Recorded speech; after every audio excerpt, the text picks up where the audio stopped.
warahmatullahi wabarakatuh.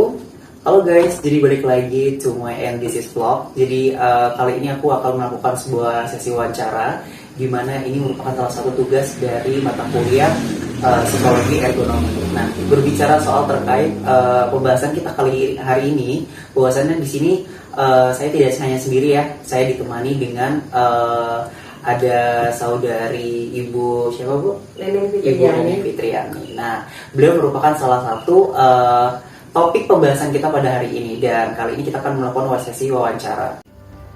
Hai, nama saya Ibu Neneng Fitriani. Saya mengajar di SMP Negeri 5 Pesawaran. Umur saya 43 tahun. 3 tahun. Oke, baik. Kalau boleh tahu, Bu Neneng selama ini menjadi profesi seorang guru nih di SMP berapa tadi Bu? 5 SMP 5 Pesawaran. Itu di sana itu sebagai guru apa Bu? Sebagai guru bimbingan konseling. Bimbingan konseling ya teman-teman. Nah, kalau berbicara soal jenis profesi ini, nah selama jadi guru BK itu apa sih pengalaman yang bisa dibagikan gitu ke teman-teman nih? Kayak misalkan pengalaman ketika mengajar atau apapun gitu. Banyak ya pengalamannya, terutama ke kelas ya. Kita ketemu dengan anak-anak terutama yang bermasalah, yang bolos atau banyak alfa, berkelahi, malak dan sebagainya. Itu yang kami temuin, pengalamannya banyaknya di situ. Terus selain dengan siswa-siswa, kita juga bertemu langsung dengan orang tua atau wali siswa yang bersangkutan atau yang ada masalah. Kami selesaikan di situ, bertemu dengan keluarganya dan didampingi oleh wali kelas, terus dengan kepala sekolah kalau memang permasalahannya itu tidak selesai di guru BK. Oh, oke.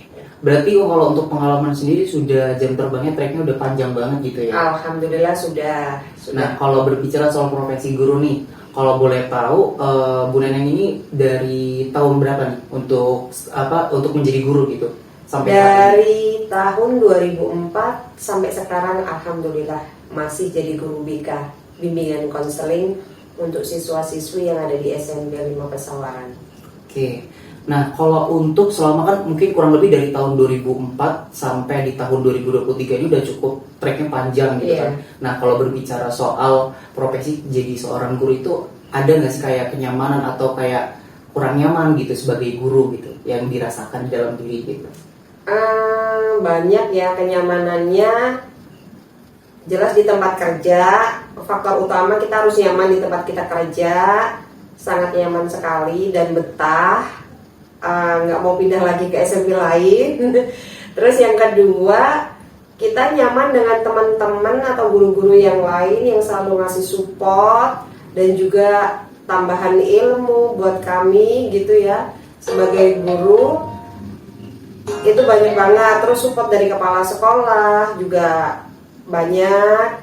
Terus support dari komite juga banyak.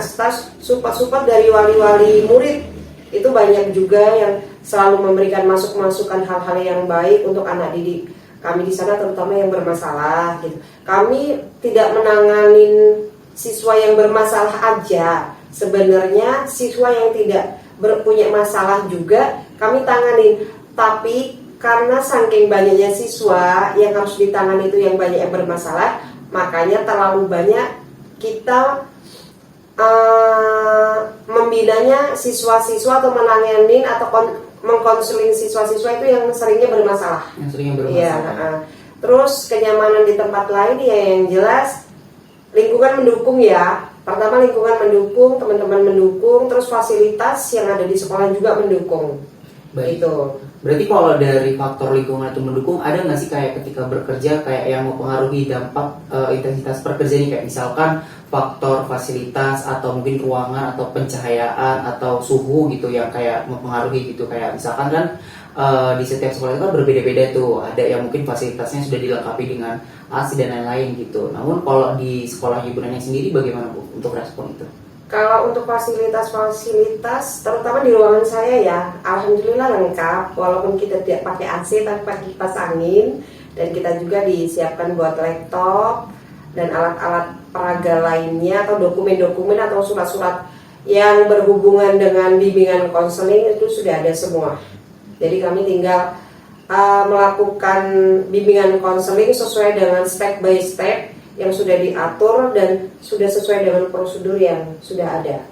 Oke, baik. Berarti dari segi fasilitas dan faktor-faktor lain itu nggak ada yang pengaruh ya untuk ke kinerjanya gitu Bu ya? Alhamdulillah enggak.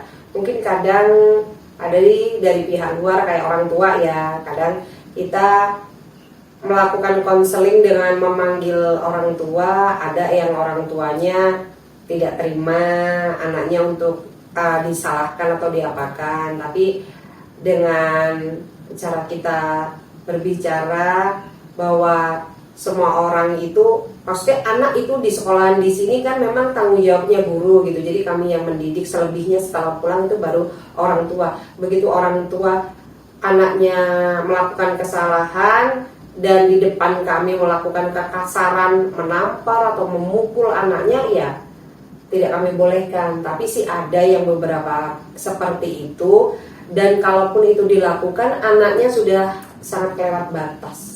Oke. Nah, dari beberapa hal-hal tersebut ada nggak sih Bu yang pengaruh terhadap diri Ibu sendiri gitu, kayak misalkan kayak ketika orang tua melakukan hal tersebut gitu ya, kayak marah kan mungkin itu hal yang sudah sangat wajar gitu ya kalau apabila memang anaknya memang dinyatakan salah gitu.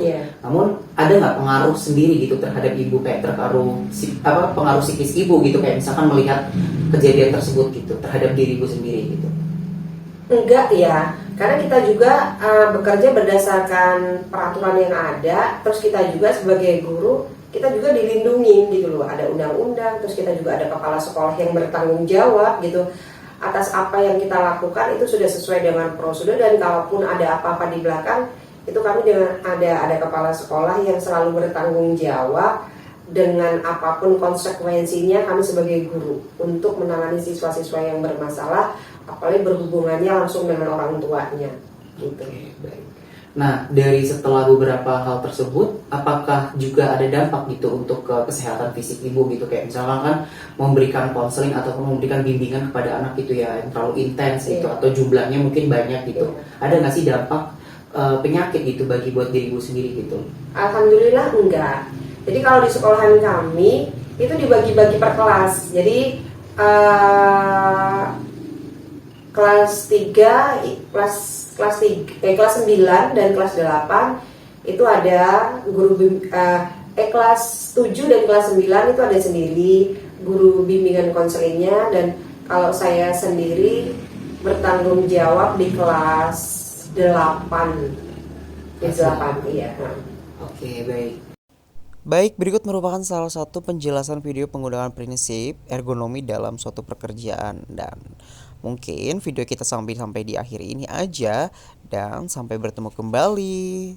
Thank you so much.